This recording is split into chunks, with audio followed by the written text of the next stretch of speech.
مجاہد سے روایت ہے کہ بشیر بن کعب ادوی حضرت عبداللہ بن عباس رضی اللہ عنہما کے پاس آیا اور اس نے احادیث بیان کرتے ہوئے کہنا شروع کر دیا، رسول اللہ صلی اللہ علیہ وسلم نے فرمایا، رسول اللہ صلی اللہ علیہ وآلہ وسلم نے فرمایا۔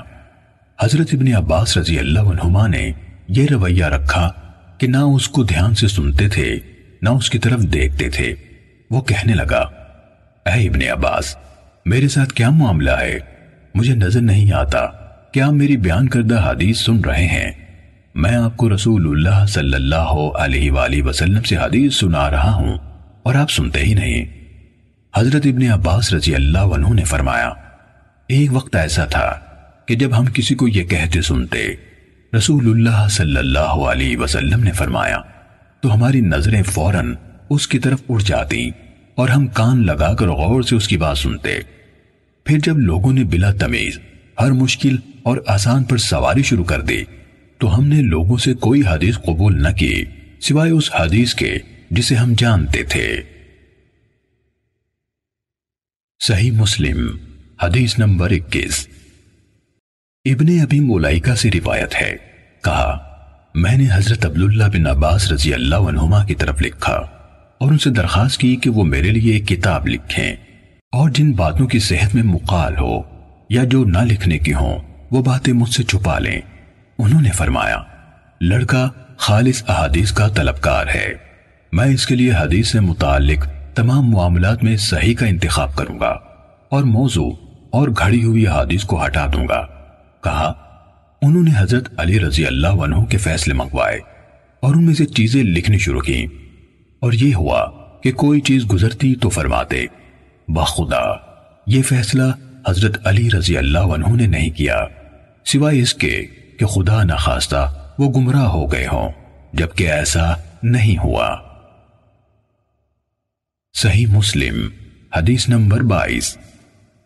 عمرو ناقد، سفیان بن عیینہ، ہشام بن حجیر، تاؤ سے روایت ہے، کہا، حضرت ابن عباس رضی اللہ عنہما کے پاس ایک کتاب لائی گئی جس میں حضرت علی رضی اللہ عنہ کے فیصلے لکھے ہوئے تھے، تو انہوں نے اس قدر چھوڑ کر باقی سب کچھ مٹا دیا، اور سفیان بن عیینہ نے ہاتھ جتنی لمبائی کا اشارہ کیا۔ صحیح مسلم حدیث نمبر 23۔ حسن بن علی حلوانی، یحییٰ بن آدم، ابن ادریس، اعمش، ابو اسحاق سے روایت ہے، کہا، جب بظاہر حضرت علی رضی اللہ عنہ کا نام لینے والے لوگوں نے حضرت علی رضی اللہ عنہ کے بعد ان کے نام پر یہ چیزیں ایجاد کر لی تو ان کے ساتھیوں میں سے ایک شخص نے کہا، اللہ ان لوگوں کو قتل کرے، انہوں نے کیسا عظیم و شان علم بگاڑ دیا۔ صحیح مسلم حدیث نمبر 24۔ علی بن خشرم، ابو بکر بن عیاش نے ہمیں بتایا، کہا، میں نے مغیرہ سے سنا، فرماتے تھے، حضرت علی رضی اللہ عنہ سے مروی حدیث میں کسی چیز کی تصدیق نہ کی جاتی تھی سوائے اس کے جو عبداللہ بن مسعود رضی اللہ عنہ کے شاگردوں سے روایت کی گئی ہو۔ صحیح مسلم حدیث نمبر 25۔ ایک سند میں ایوب اور ہشام اور دو سندوں میں ہشام سے روایت ہے، انہوں نے محمد بن سیرین سے روایت کی، کہا، یہ علم دین ہے، اس لیے اچھی طرح دیکھ لو کہ تم کن لوگوں سے اپنا دین اخذ کرتے ہو۔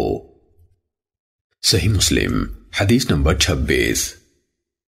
عاصم احول نے ابن سیرین سے روایت کی، کہا، ابتدائی دور میں عالمان حدیث اسناد کے بارے میں کوئی سوال نہ کرتے تھے، جب فتنہ پڑ گیا تو انہوں نے کہا، ہمارے سامنے اپنے رجال حدیث کے نام لو تاکہ اہل سنت کو دیکھ کر ان سے حدیث لی جائے اور اہل بدعت کو دیکھ کر ان کی حدیث قبول نہ کی جائے۔ صحیح مسلم حدیث نمبر 27۔ اوزاعی نے سلیمان بن موسیٰ سے روایت کی، انہوں نے کہا، میں طاؤس رحمہ اللہ سے ملا اور ان سے کہا، مجھے فلاں شخص نے اس طرح حدیث سنائی۔